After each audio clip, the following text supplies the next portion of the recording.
Hello everyone and welcome to Instant Biology by Dr. Neelab. The topic that we are going to deal today is plasmid DNA isolation. So if you have seen my previous video, you would have observed that we have started talking about the molecular techniques. And in molecular techniques, the first thing that I talked about was how you can isolate a genomic DNA. What are the methods through which you can isolate the genomic DNA? There were multiple methods that we had talked about. The most important method was the organic separation method, in which we utilize the chloroform phenol solution. So in today's lecture we would be talking about the plasmid DNA isolation. Now before going into the plasmid DNA isolation, I would like to just briefly tell you what plasmids are. Plasmids are extra chromosomal genetic material that are most often or naturally present inside the bacteria. Okay, naturally present inside the bacteria, and whenever you are isolating the bacterial DNA, then you need to be very specific that which DNA you are targeting. There can be problems because often what happens is the plasmid DNA gets mixed up with the genomic DNA, right? So today we would be talking about how you can specifically isolate the plasmid DNA without any contamination from the genomic DNA, and what are the important methods through which you can do that. Okay, so as the heading says plasmid DNA isolation. What are plasmids? So plasmids are extra chromosomal genetic material, as I have already said, and suppose if I draw a bacteria, then suppose this is a bacterial cell, and this is the, just a minute, right? So suppose this is the chromosomal material. So plasmids are very small in size, like this.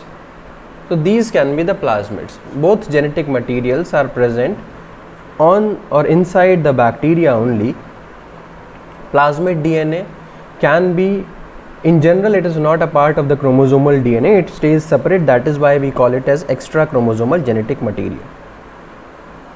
So this is the plasmid, and this is your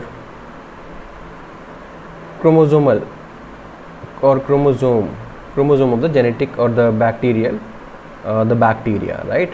So as I have already said that when you are trying to isolate the genomic DNA or plasmid DNA, either one of them can get mixed. Okay, so suppose I am targeting the plasmid DNA isolation, I am aiming to isolate the plasmid DNA. So what can happen? It can often get mixed with the large bacterial chromosomal DNA.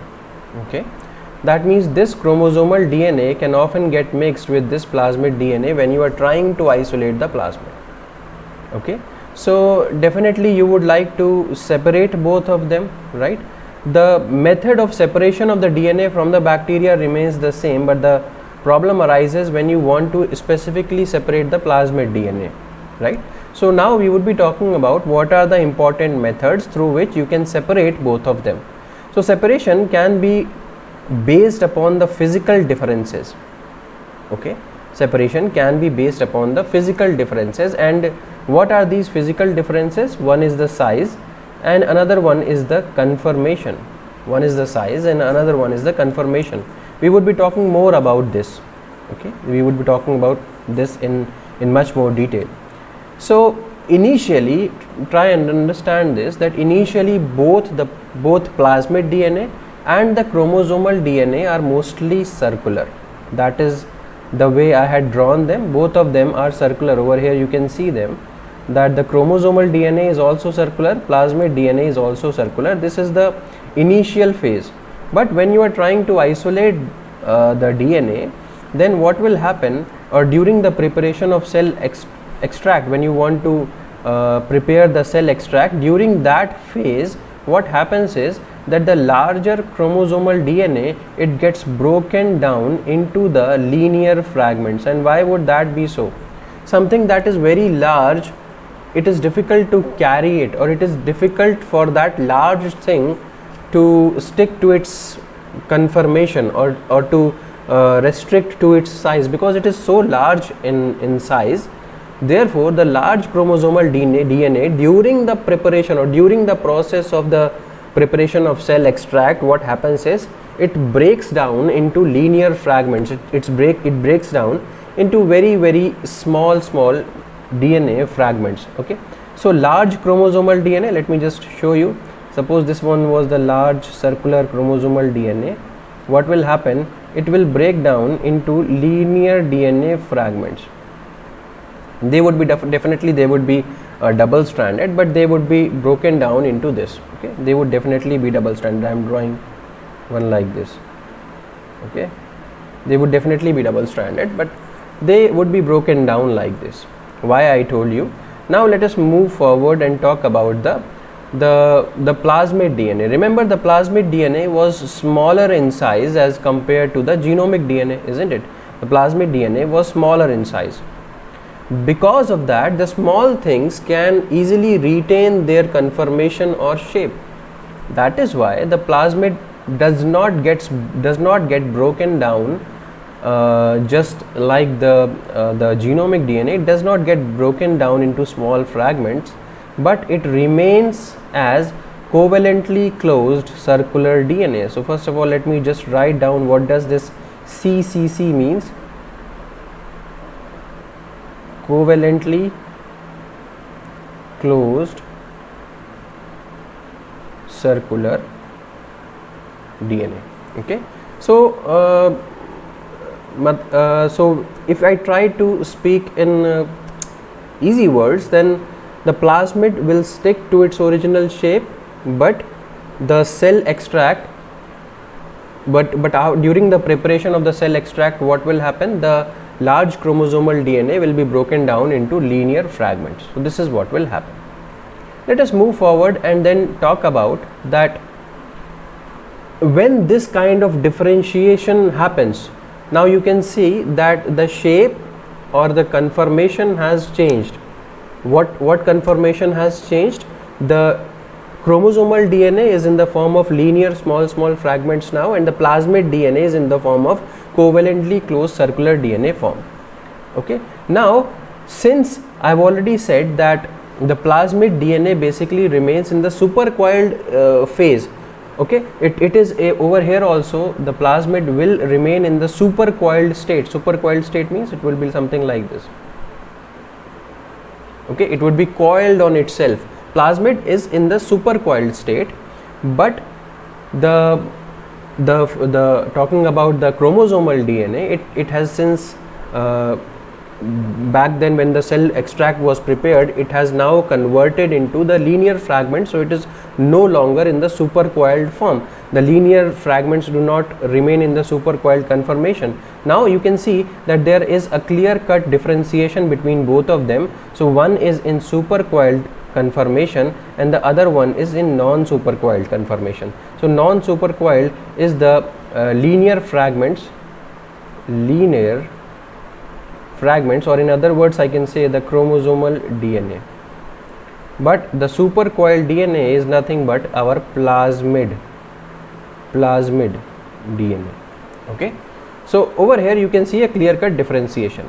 Now this clear-cut differentiation can be made use of, and there are basically most importantly two methods that utilize this and separate out the plasmid DNA from the chromosomal DNA. How this works out, let us talk about that. The first method over here that we want to talk about is separation through alkaline denaturation. Alkaline denaturation. So this is the first method. So what does alkaline denaturation means? Simply speaking, that when you are denaturing or when you are breaking the hydrogen bonds between the two DNA fragments with the help of NaOH, which is an alkali, then it is called as alkaline denaturation.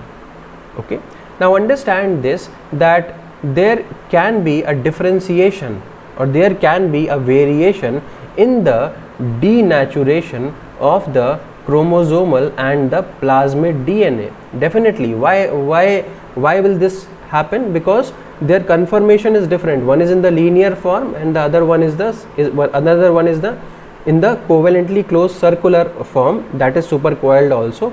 So there is a differentiation in the conformation, and because of that, whenever you use a higher concentration of sodium hydroxide, that is an alkali, it denatures both the chromosomal DNA and the plasmid DNA, but this denaturation would be variable. What kind of variation would be seen over here? The denaturation in the chromosomal DNA would be very high. Denaturation in the chromosomal DNA would be high, whereas in the plasmid DNA it would be low, right? So denaturation means they would be separated out more in case of the chromosomal DNA, but in case of plasmid DNA they would be separated with a lesser intensity. So over here, that is what I have written, that chromosomal DNA fragment strands are separated. They are clearly separated. The chromosomal DNA fragments would be clearly separated, but the plasmid DNA, as I have already said, because they are topologically constrained. What does that mean? They are in the supercoiled form, topologically constrained, very tightly packed. Because of that, what will happen? The alkali would not have that much of effect on the supercoiled DNA or the plasmid DNA, and they would not get denatured to the extent of the chromosomal DNA. After this, that means after the treatment with the alkali, what is done is neutralization is done. Why? Because the alkali has a lot of effect. I would want to neutralize my DNA so that it is not destroyed or it is not adversely affected. So what will I do? I will add a potassium acetate. Because it is acetate, you know that it is acidic in nature. So when you are adding this acidic potassium acetate, what will happen? A neutralization basically will happen. Okay. Now because of this neutralization of the strong alkaline conditions, because of this neutralization, ideally what should have happened? Because we have removed the alkali or removed the effect of the alkali by neutralization, what would have ideally happened? What should have ideally happened? Both the DNA should have or would have the basically renatured, right? Both of the DNA should have renatured, but what happens is that only the covalently closed plasmid DNA, it re-anneals. The covalently closed plasmid DNA, it re-anneals, but the denatured chromosomal DNA that was entirely denatured, both the strands were separated, it cannot renature or it cannot renature or it cannot re-anneal, they cannot combine again, and it remains in a tangled mass. Tangled mass means it is just like something like this. Okay, it remains like a tangled mass, and this tangled mass can be easily removed or precipitated with the help of centrifugation method. So if you do centrifugation, then this tangled mass can easily be removed, and what will be remaining in the supernatant? Your plasmid DNA would be remaining in the supernatant that had re-annealed. Okay, it will not be precipitated because it has re-annealed, and you can easily observe this in the supernatant. I believe you would have understood the first method, and this method was the alkaline method, separation through alkaline denaturation. So this was the first method. Let us move on to the second method over here. The second method is separation through cesium chloride buoyant density gradient centrifugation. So in this method we are using cesium chloride buoyant density gradient centrifugation. So I believe you would all be knowing about cesium chloride density gradient. If you do not know, I would be making a video soon on that, but for now you can simply understand that this is a method, this is a centrifugation method that can separate things on the basis of their density. Okay, so over here in this method, one intercalating dye is used.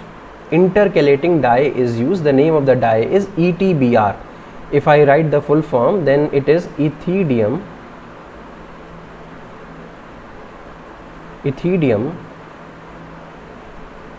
bromide. So this is the dye that we are having. It is an intercalating dye. Intercalating means it can impermeate or it can impregnate inside the DNA double stranded helix, and because of that when it impregnates inside the DNA double stranded helix, what will happen? It will cause local unwinding of the DNA helix. The DNA helix previously that was binded or had the hydrogen bonds in between them, what will happen? It will cause local unwinding. Local means at the particular site only, at a particular site only.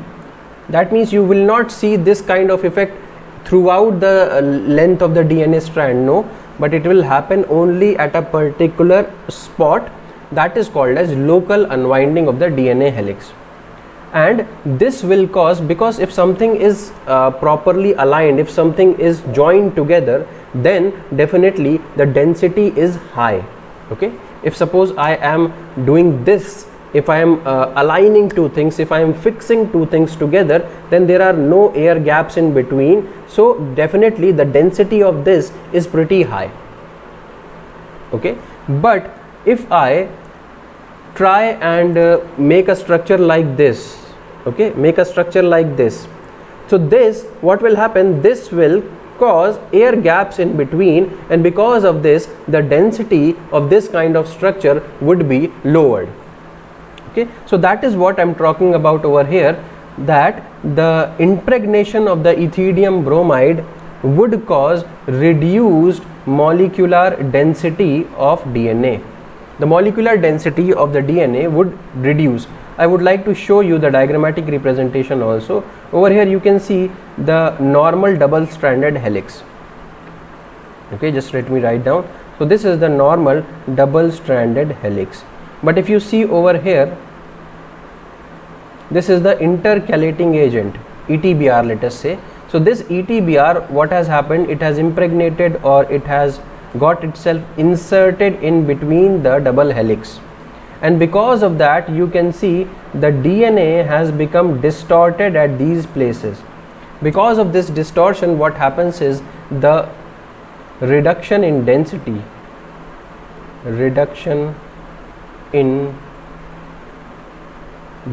happens. Okay, so the density becomes reduced.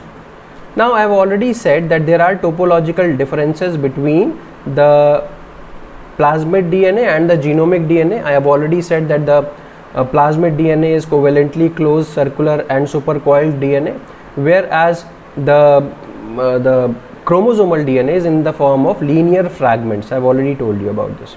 Okay, now look at this. Because of the topological differences, the large linear chromosomal DNA, that is non-supercoiled, remember the linear ones are non-supercoiled, it will bind more to the ETBr.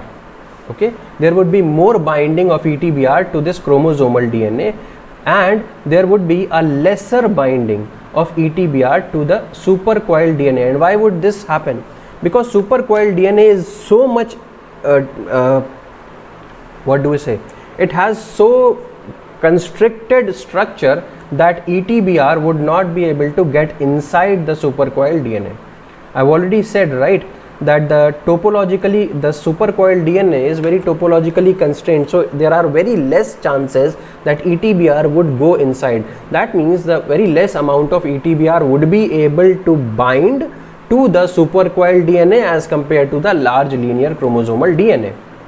Now because of that, this is very evident, what will happen, since more DNA has bounded to the large chromosomal DNA, there would be a higher overall reduction in the molecular density, higher reduction in the molecular density of the chromosomal DNA, and there would be a lesser reduction in density in the plasmid DNA. So if we run a cesium chloride density gradient centrifugation, this would be the diagrammatic representation. The first in the supernatant would be protein, next would be linear DNA, next would be nicked DNA, this would be the supercoiled DNA. That means this is the plasmid DNA. This is the plasmid DNA, and over here is the linear DNA. This would be the linear DNA, that means the chromosomal DNA. That means there is so much density, so much difference in the presence of the chromosomal DNA and the plasmid DNA, you can easily separate both of them out.